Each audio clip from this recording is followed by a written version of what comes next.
everybody. This is Todd Dewey from Ice Road Truckers on the History Channel, and I love to listen to TNC Radio.live.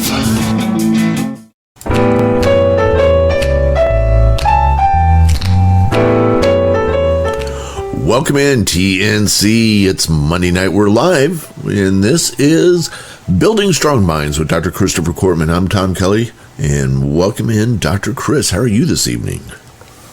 Hey, I'm very well. Thank you. How about yourself? Had a good weekend. Very busy time of the year. Lots going on. Christmas parties, Christmas concerts, all that kind of good stuff. I'm glad to get back to a Monday where I can relax a little bit.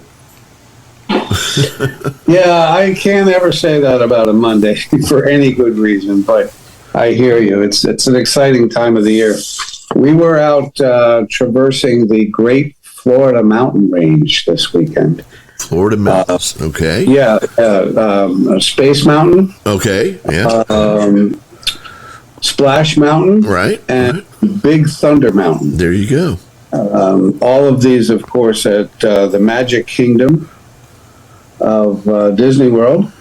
And also the day before, we did the candlelight processional at Epcot. Wow. And yeah, very nice. I had a chance to go to a lot of different countries that I don't typically see. You know, I was in Japan, I was in Morocco, right. I was in China, Italy, all in one afternoon. Right. So, that's pretty good. Yeah, I like traveling that quickly. I didn't even bring my passport. It was great. Well, that's good, yeah. So I'm sure you are ready to talk about the seventh truth today. I just have a feeling that's where you want to go. Absolutely.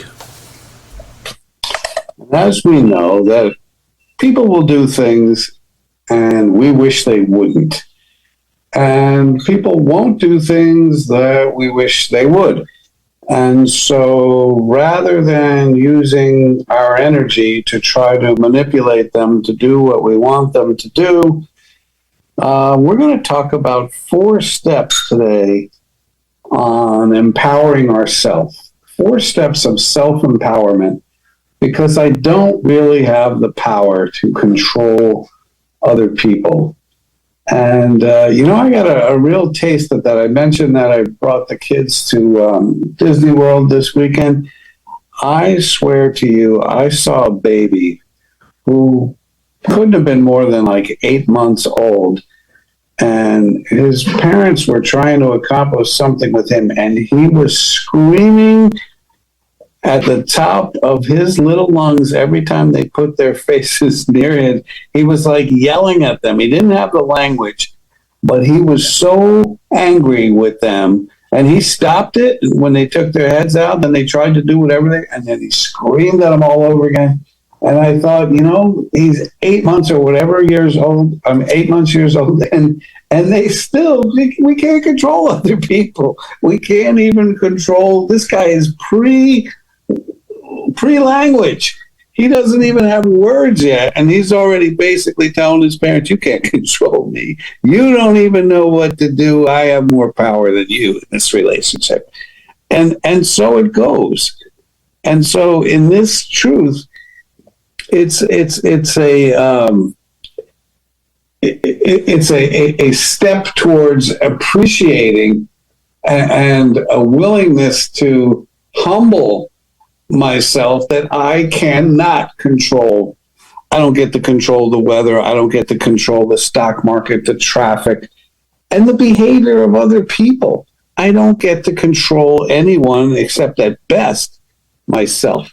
So since I can't control other people, then I want to understand perhaps what's the best way to respond to the behavior of other people. And so I came up with these 4 steps that are very basic, and I think anybody who is in a program that we've all heard of called Al-Anon, which is for people who love alcoholics or people with a drinking problem. Al-Anon is for those who love those people and can't fix them. In fact, one of the things I've taken from that program and I share with everyone is the 3 C's of Al-Anon, and they stand for I didn't cause this problem, I can't control this problem, and I can't cure this problem. And Al-Anon teaches that, and that is spot on. So if I cannot, and I do not cause somebody else's issues, and I don't have the power, then I have to figure out a way to respond to that. So let me share with you a case where a couple had 2 children, and one was doing quite well in college, but the other one was having issues with drugs. And they were just so embarrassed and upset and frustrated. I mean, they'd really tried a lot of different things. And they said to me, we just feel so bad. Like, what did we do to cause this? And I said, the reason your son is doing drugs is because you guys did drugs. And they said, we never did drugs. And I said, well, the reason your son is doing drugs is because you taught him from an early age the right thing to do in life is as many drugs as possible. And if you can, please sell them for profit on the streets. And they said, of course, we never said that. And I said, that's my point exactly. You didn't model it. You didn't teach it. You didn't preach it. You didn't cause this. Your real problem is you decided to give birth to a child with free will. And free will means that this child has made choices for himself somewhere along the way to experiment with things. And as you and I both talked about, Tom, weeks ago, when you can take some drugs that really do work and make you feel a lot better. And it's tempting to use those things again because they do work and they do make you feel good. So why is this kid doing drugs? One of the reasons he's doing drugs is because he tried it and he liked it. And it helped him deal with different situations in his life that he had no power over and that he couldn't control. So he took drugs and he felt better. And then he got addicted and his body needed it, etc. But back to the 3 C's. They didn't cause this problem, okay? They could not control this problem and they didn't have the power to cure this problem. And I like everybody to understand those 3 C's. Because even if you don't have a kid on drugs, and even if you don't have a wife who's alcoholic, or a husband who's cheating, or whatever it is, you didn't cause the behavior of another person, and you don't have the power to cure it either. I just want to make that clear. And I don't know if I said this last week, but it's worth stating again. Anytime I'm working harder on someone else's life than they are, 2 things are true. I'm out of bounds and they're not getting anywhere. So we want to be clear from the beginning that other people in our lives have issues, and I don't have the power to cure those issues. I only have the power to respond appropriately to those issues, and that's where the 4 steps of self-empowerment come in. Now, if I were you, I'd probably say it's time for a break, and then we will reconvene with these 4 steps that everybody is waiting on the edge of their seats to hear. Well, actually, we've got a couple of minutes before the break, so I wanted to throw one out there for us to consider next segment. Do. Okay, please do. And here's the one that is. This is one of those where there are some people who think I should change, and I think other people should change. And it comes down to modern technology.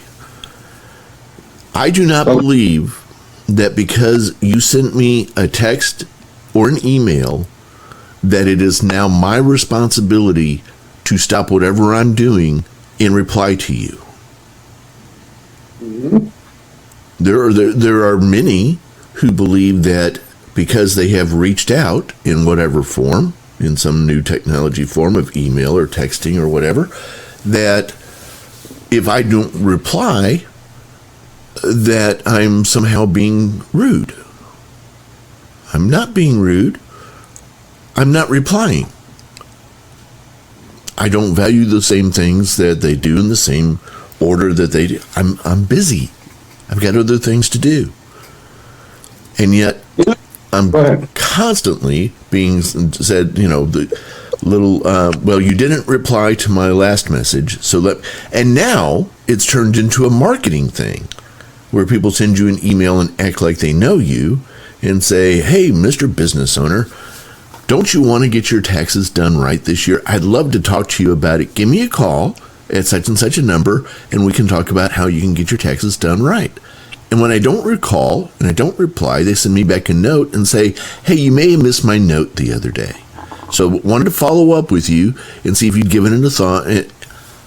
You know, I'm in rebellion now. Now I'm getting to the point that anybody who writes to me, I'm not going to reply to anybody because they all expect that I'm supposed to stop what I'm doing and reply to them. You are bringing up something that's fascinating to me because it's about new rules that have not yet been written. Right. And this goes under the heading of social norms and etiquette. That we used to have etiquette, and people were taught from an early age, for instance, to use their magic words. Or I had some fun yesterday. We were on one of those Disney trams, and I was sitting with my family, and a couple came in, and I got up and I said to the woman, here, you take my seat, and I'll stand. And she says, no, I'm fine. I said, listen, this is my only chance to be a gentleman, and I'm going to call on this when I die, and I'm trying to get into heaven. Like, remember the time I gave up my seat at Epcot? You know? So she finally acquiesced and sat down next to my family. But my point really was also to show my son that this is how gentlemen behave. You know, right. Gentlemen give up their seats for a lady. Maybe that's changed now, but, you know, there's a lot of different things I want him to see.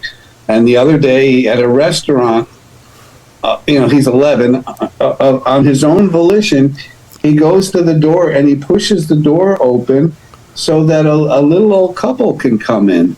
And they were so impressed with him.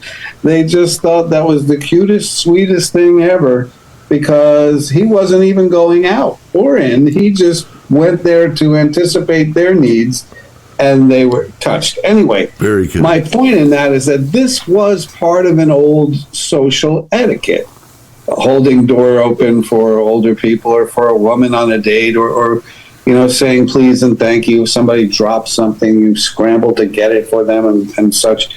But when it comes to technology, I don't know if we have all these rules. And if we do, you know, I don't know that they're taught to children at an early age. So, you know, in your case, one of the things I would say is that you can establish your own rules and then communicate well to people. I sent you a text. Yes, I did. I appreciate that. My typical way of responding is I return all of my calls and texts at 4 p.m. or whatever your system is. Right. Because you don't have to adopt anybody else's system. And you also know the difference between emergencies and non-emergencies. And in the case you used of a salesperson, you know, they'll send... I love it when they do this to me, but they'll say, this is the last time I can offer this, and I don't respond. And the next day, this is the last time I can offer. And then 2 weeks from now, this is absolutely the last time. It's like, yeah, I know. Until tomorrow, this is the last time you can offer this. So, you know, it's a sales technique. But, you know, with your friends, you can always let people know that unless a text is an emergency, I'm not inclined to get back to things like this until I have a minute, because I've got a busy schedule all day. I'm running my radio program or whatever it is you want to tell them. Well, my answer is 10,572. That's how many unread email messages I have so far this year. and those have never been read? Those have not even been opened. Remind me to never email you, ever. We'll be back in just a minute. You're listening to TNCRadio.live. It's Monday night. That means it's time for Building Strong Minds with Dr. Christopher Cortman. We'll be right back.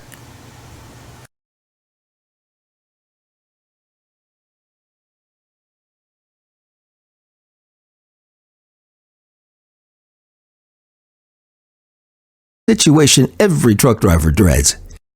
Inspections are time-consuming and interfere with the driver's schedule for delivering their load on time.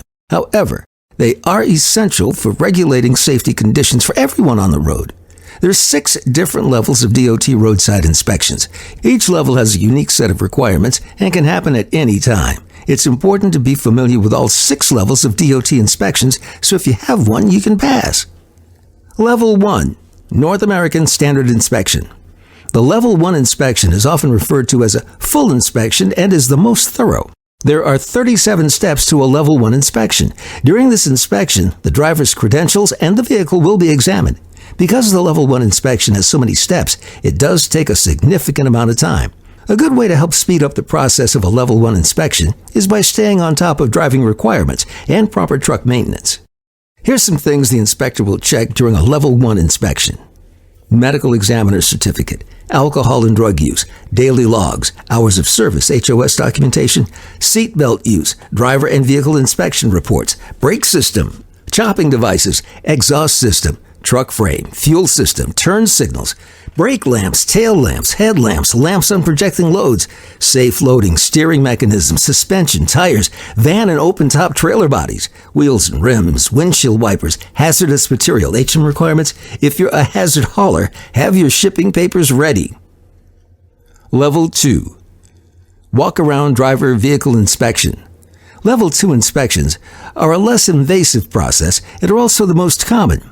They're similar to the Level 1 inspections, except there is less involvement in the vehicle inspection part. During the Level 2 inspection, the examiner will do a walk-around driver vehicle inspection. They'll check everything that's in a Level 1, but will not physically get under the vehicle. Level 3. Driver-only inspection. The Level 3 inspections are the second most common type of inspection. Since the inspection doesn't include the vehicle, it can go relatively quickly.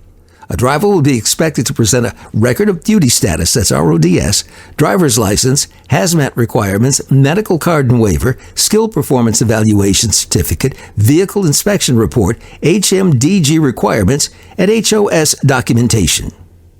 Level 4. Special inspections. A Level 4 inspection is a one-time inspection of a specific trend within the industry. This type of inspection happens when the Department of Transportation wants to do further research on industry issues. Level 5. Vehicle-only inspection. A Level 5 inspection is like Level 1, but the driver is not present during the inspection. During this inspection, the examiner will check everything that's in the Level 1 inspection except those relevant to the driver. Level 6 Enhanced NAS inspection for radioactive shipments. The Level 6 inspection is only relevant to drivers that haul radioactive materials. These inspections are put into place to ensure that drivers who haul radioactive material are following proper safety protocol. This info blog was brought to you by the Truckers Network at app.thetruckersnetwork.net.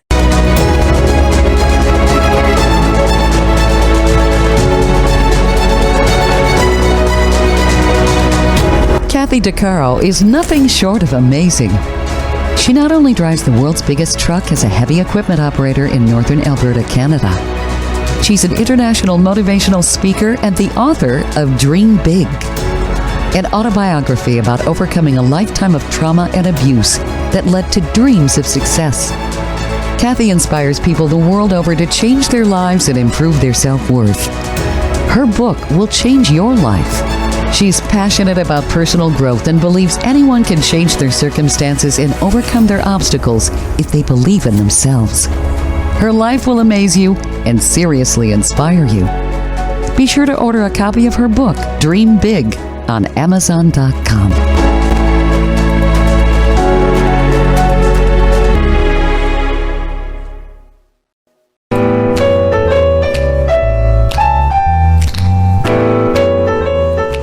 Welcome back in TNC Radio.live Monday night. That means it's time for Building Strong Minds with Dr. Christopher Corman. So happy to have you with us here. We're live on December the 12th, 2022.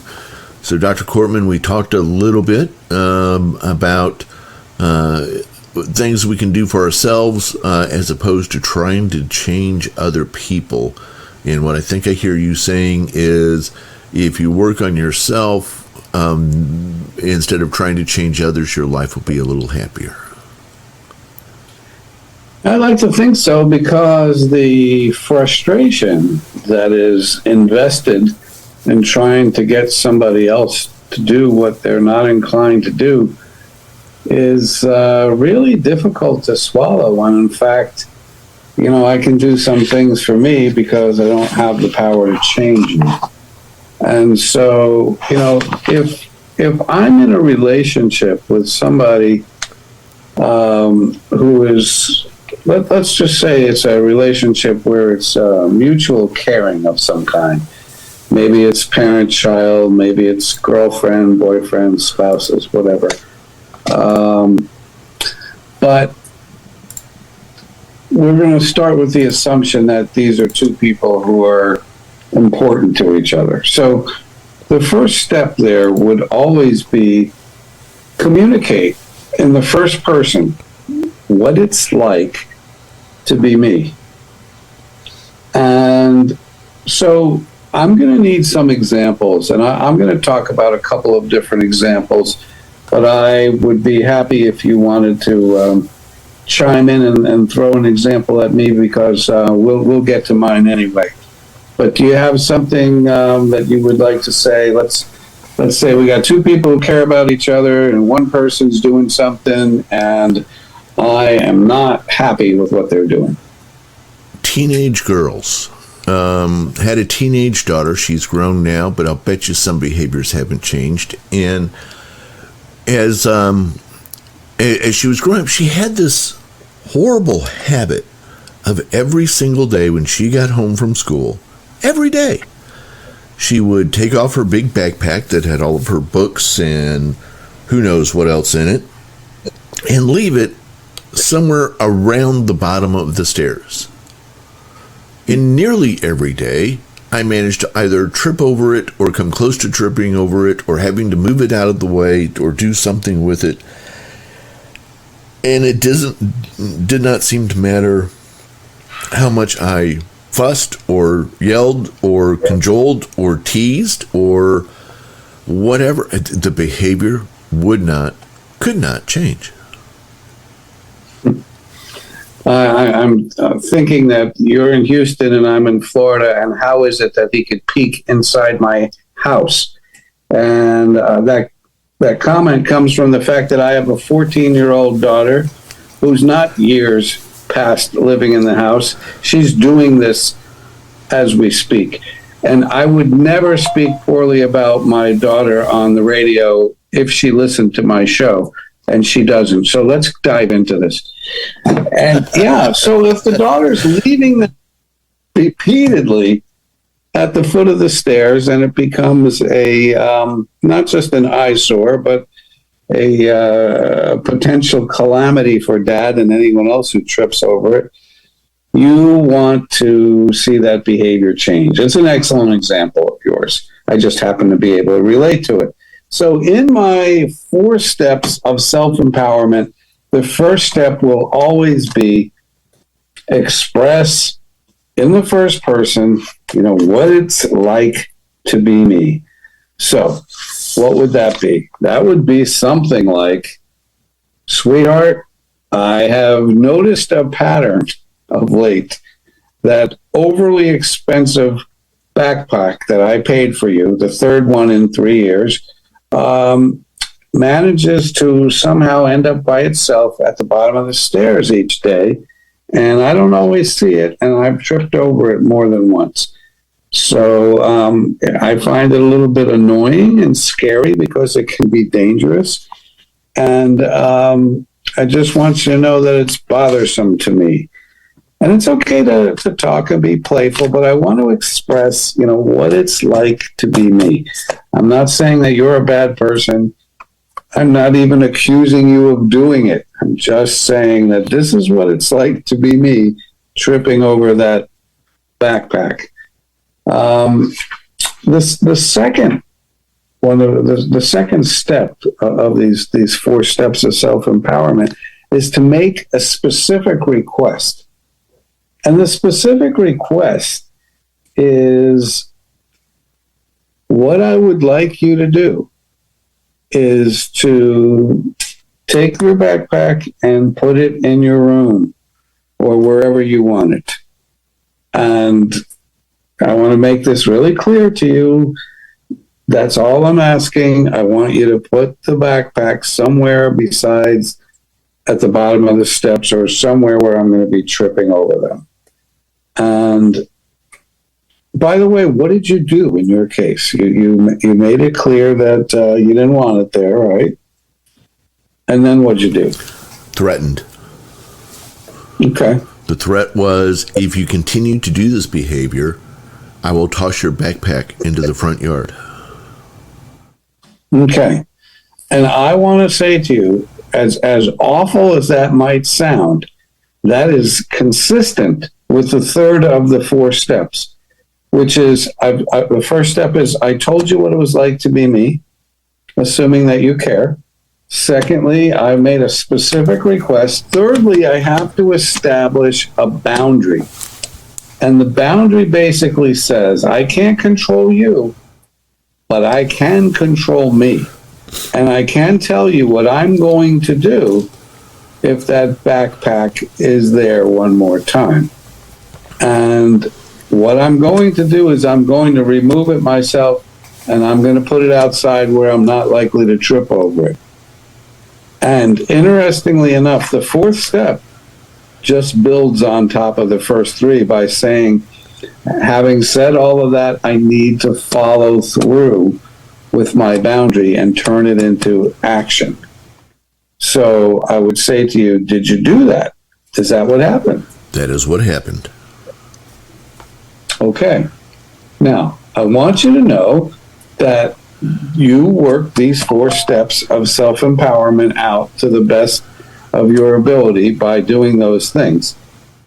How she responds is on her, but one of the things I would want most people to understand is that unless you're in a really terrible power struggle over something much deeper, she's not likely to do that as often because she really didn't like it when you put it outside. No, she really And didn't. it does send a strong message. You know, when I had a girlfriend in college, I would go over there and stay sometimes for part of the Christmas break. And the mother and I had a great relationship, but she'd say to me, if you leave your sneakers by the door, I'm going to tie them together. And I said, okay. And I laughed, and it was funny, but then it happened. And those 2 sneakers were tied in like a zillion knots.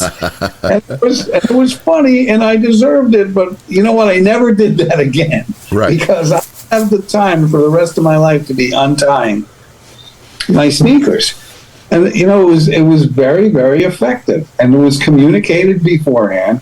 I mean, she didn't bother with the first step of, this is what it feels like for you invading my house and leaving your sneakers. She just basically said, Chris, if you're going to leave your sneakers by the front door again, this is what I'm going to do. It was very effective. She did those 4 steps. So let's talk about some other times in life that are more significant, perhaps, than sneakers and backpacks. I'll bring up one, and I have more, but perhaps you want to bring one up too. But I want to say, let's say you have a wife who expresses herself with a real tendency to raise her voice and yell at you. And you have brought that up a number of times.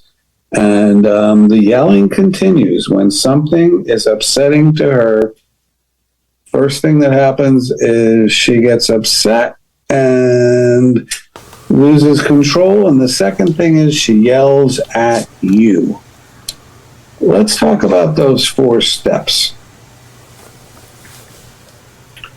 Unless you need to take a break. And I think let's talk about those 4 steps right after these messages right here on TNCRadio.live. We'll be back in 2 and 2. Stay tuned.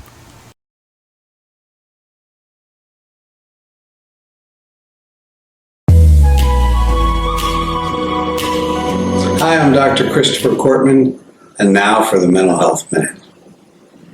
Is there a senior in your life that you really respect, admire, appreciate, love?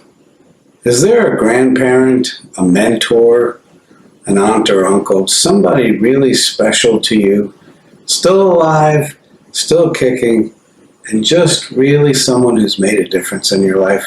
I think we all have someone like that. I was watching a Hollywood program, and they had this Lifetime Achievement Award. Very moving. They brought up a Hollywood star who had a 50, 60-year career of success and honored them for what they had accomplished. It gave me an idea. What if we did that same sort of thing with someone that we love, that we admired, a grandparent who's always been there? And why wait until they're gone? Why don't we celebrate that? Call everybody who knows them and throw a big party or celebration called the Lifetime Achievement Award for somebody who's made our lives so much better just by being there. It not only would bring joy to them, but it'll be one of the happiest days of your life as well.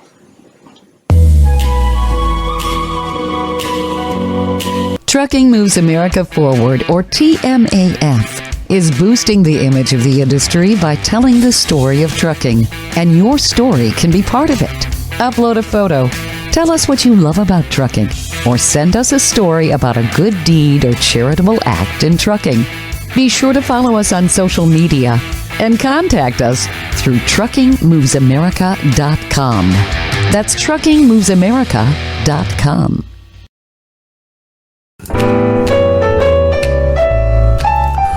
And welcome back to TNCradio.live Monday night. That means it's time for Building Strong Minds with Dr. Christopher Cortman. I'm Tom Kelly, and Dr. Cortman, you were getting ready to tell us about these 4 steps, a little bit more about them, but we had to go to a quick break there. Tell us what your thinking is.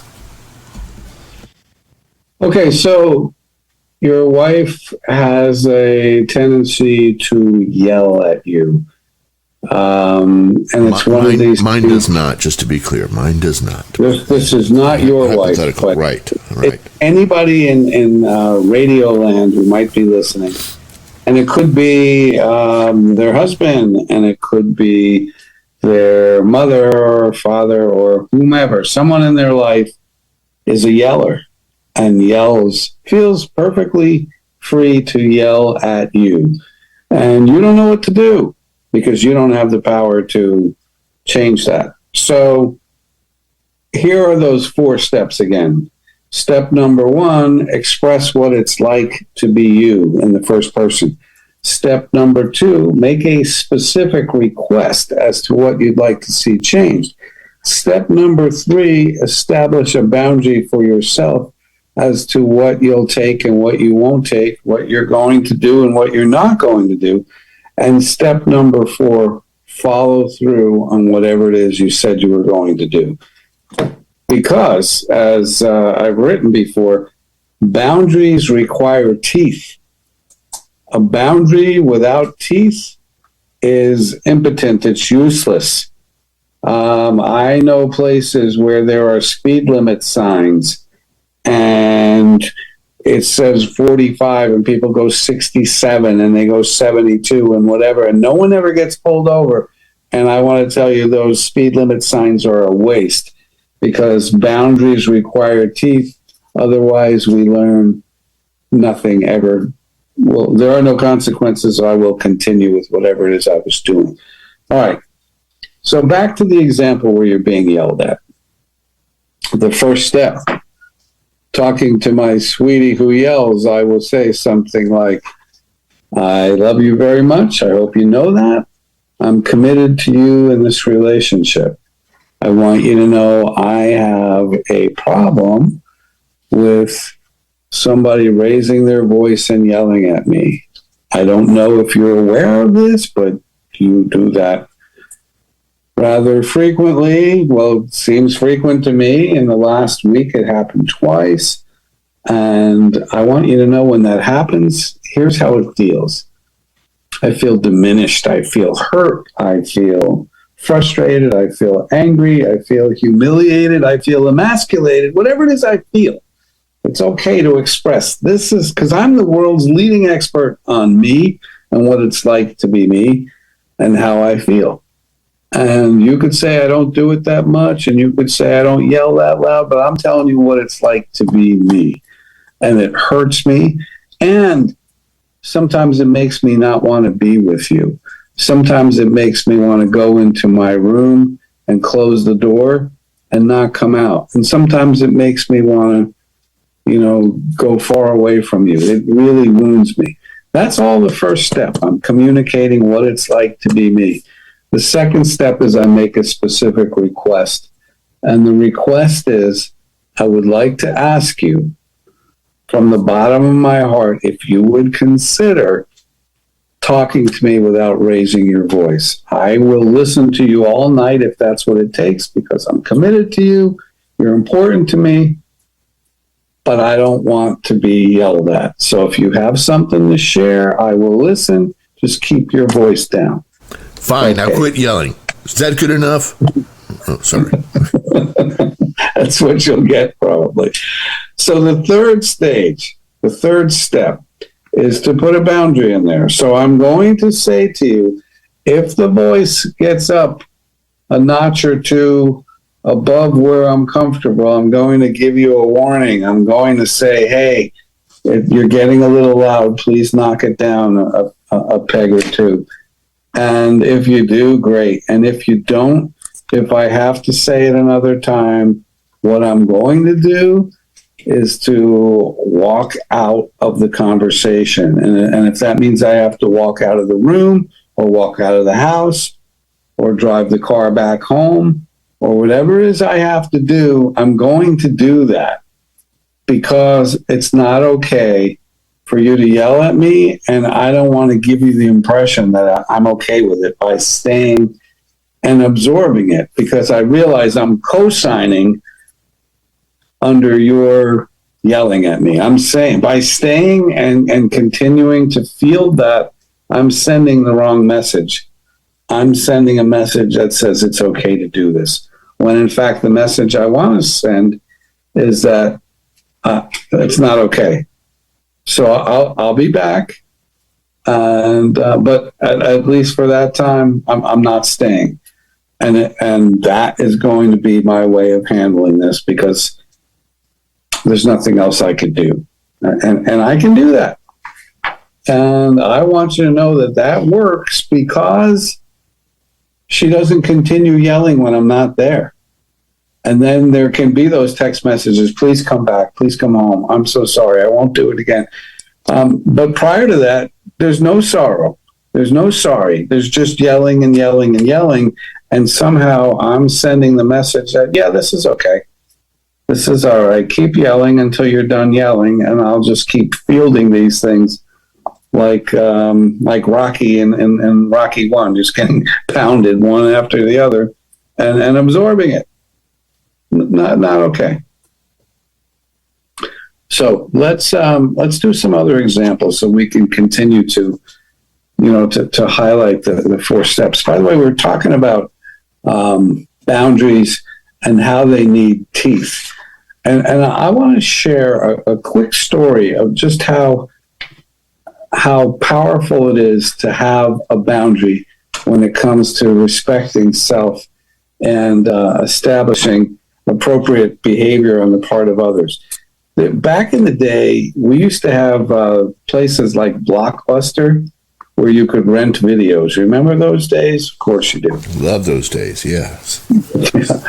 Well, in my neighborhood here, there was a mom and pop place that rented videos. And I went in there, and I rented a video, and it was due in 2 days.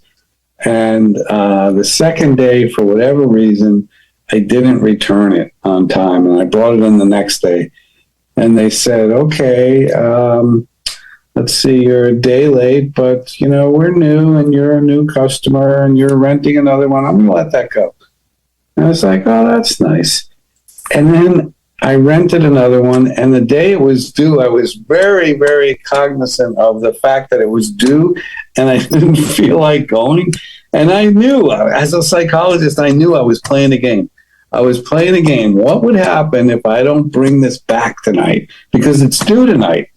And I brought it back the next night, and you know what they said? Well, it's a day late, but it's okay. You're going to rent another one. Yeah, don't worry about it. And so I was like, wow, I got away with it again. Well, this story continues one more time. And the third time, I was just blatantly being a butthole. I just wanted to see if this was going to happen the third time. So again, I was a day late, and I brought my video, whatever it was, back in. And they said to me, well, this has happened a couple of times. It's going to cost you a couple of dollars as a late fee. And I wanted to say, good for you, as I was shelling out the extra $2, because they were teaching me with their behavior that it was okay to take advantage of them. And even me, you know, I don't like to think of myself as someone who would deliberately take advantage, but I got into this mindset of, I'm going to see what happens here. And I was taking advantage of them until they put a stop to it. And then they taught me that this isn't going to work anymore. If you're going to be late, there's going to be consequences. It's exactly what you taught your daughter. You know, there's this system of natural and logical consequences when you're parenting that can work out so beautifully. And so we're off on a bit of a tangent, but I think this is really kind of helpful. If it's a natural consequence, then you do nothing, and whatever happens is the consequence. For instance, if you need to stop me for a break, go ahead. Otherwise, I'm going to go into finish this up. Keep going. I'm sorry? Yeah, I said keep going. Okay. Yeah. Oh, I'm sorry. I didn't hear that. So if you have a child, let's make it a son this time, and the son has this terrible habit of forgetting his lunch, and then mommy goes crazy leaving work, drives home to find the lunch that he left on the counter, picks it up, takes it back to school, tries not to miss any time at work. And that happens 3 or 4 times until she realizes the only one suffering from his mistake is me. I'm going crazy because he keeps forgetting his lunch. Well, a natural consequence to his behavior is you go without lunch, which means you're going to have to borrow money from the teacher or share a peanut butter and jelly with that kid you don't know very well, or whatever it is you got to do. That's on you because you keep forgetting your lunch. It is less likely that that pattern will continue because you're going to think twice about going through that again. So that's a natural consequence. And a logical consequence, Tom, is what you did to your daughter, which is if you can't place your backpack someplace where it's not a hazard and an eyesore, I will. And it's not going to be by the stairs anymore. It's not going to be a danger, but it only will happen if you don't put it somewhere where you need it to be. If you're going to be careless, if you're going to be inconsiderate of other people, then I'm going to step in and say, this is what happens. Are there other ways to do that? Yeah, sure. I could say you lose privilege to use your backpack tomorrow if you leave it there again. You're going to carry your books without it, or something relevant. You know, you lost cell phone privileges for every night that you leave it there. You know, you could do something like that, because while I cannot control you, I can always control my response. Stop me when you need to, but otherwise I'm going to roll into, let's say you have a husband who's drinking. Okay, so let's do that one next. We'll take a quick break, come back, and we've only got one segment left. So we'll do that in just a minute. You're listening to TNCRadio.live. Stay right there. The info blog on tncradio.live is brought to you by the Truckers Network at app.thetruckersnetwork.net. A truck driver's guide to balancing work and home life. Truck driving is hard and demanding work.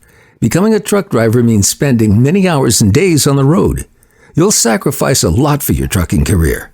For many long-haul truck drivers, it's hard to separate life at work from life at home. Learning how to have a balance between home life and work life is essential if you want to have a long-lasting career in trucking. Check out our guide to balancing work and home life for truck drivers. Get enough sleep. Getting the recommended amount of sleep each night is a rare thing for truckers. Although sleep may be difficult for truckers because of the uncomfortable way of living, it's essential to their well-being and safety. Start prioritizing sleep and make a sleep schedule. Set an alarm for a certain time and turn off all electronics and get your much-needed sleep. Not enough sleep can make life on the road miserable. Exercise often. Due to the many hours of sitting each day, truckers start to experience body pain and health issues. Not exercising and taking care of your health can cause a lot of problems in the long run. You could be out of a job and possibly out of work.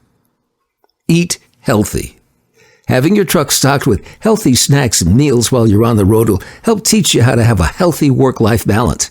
Start making it a habit to go to the grocery store before you head out on the road. Also, avoid eating at fast food restaurants and truck stops. Do not think about work when you're at home. Whether you love trucking or hate it, you've probably thought about your job while you're off the clock. It can be difficult to separate the two.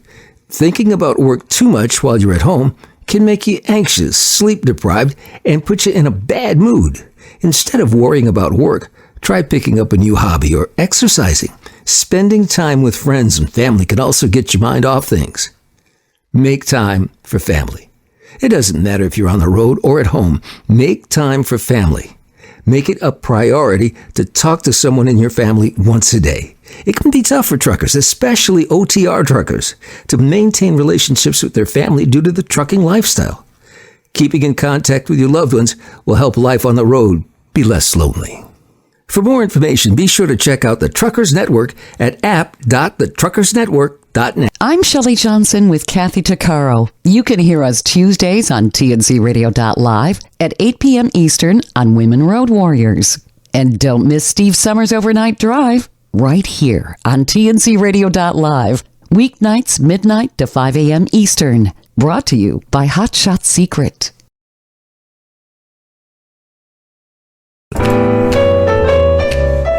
Welcome back in TNCradio.live. Happy to have you with us on Building Strong Minds, Dr. Christopher Cortman.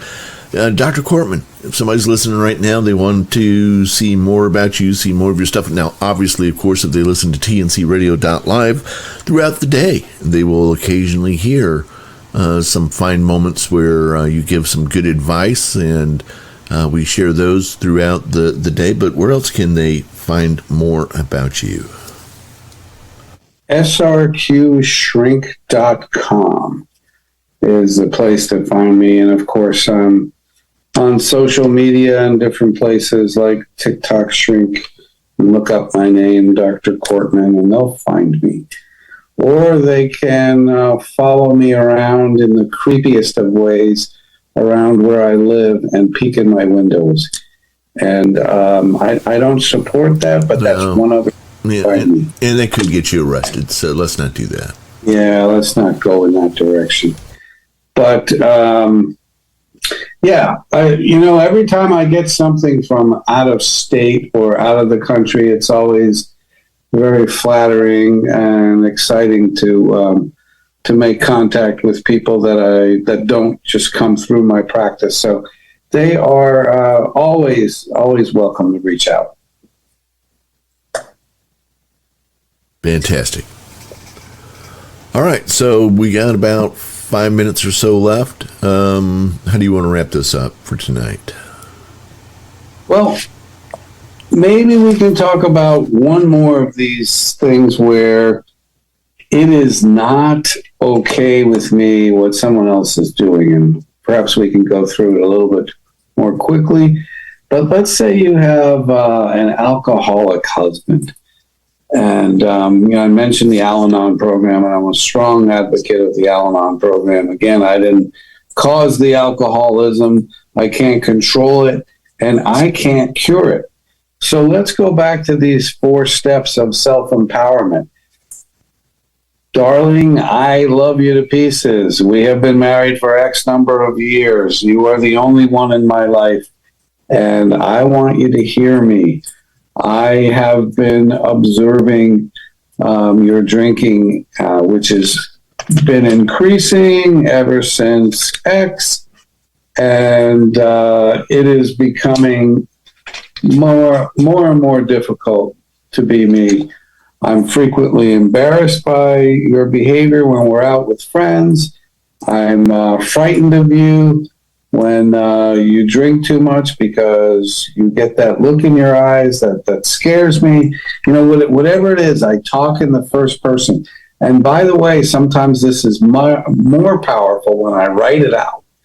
And I not only read it to you, but I give you a copy of what I read, because letters have a way of being read completely from beginning to end. And sometimes they're read more than once. So it's not a bad idea to write, because then I could also perfect what it is I'm trying to say and say exactly what I want to say and say it to you and leave it with you. And again, the second step is I make a specific request. I am asking you to go into rehab. I will help you get that done. I will help you select a good place.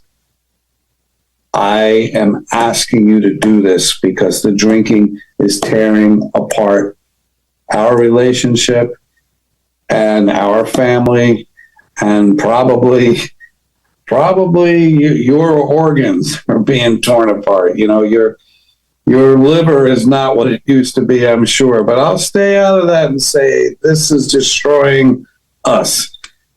Third stage, I'm setting a boundary. You may choose not to go, but I'm telling you, if this drinking continues by such and such a time, I am going to leave. I'm not going to stay for any more of this. You will either get your butt into rehab or I will get my butt out the door. And of course, the fourth step is I have to follow through with that.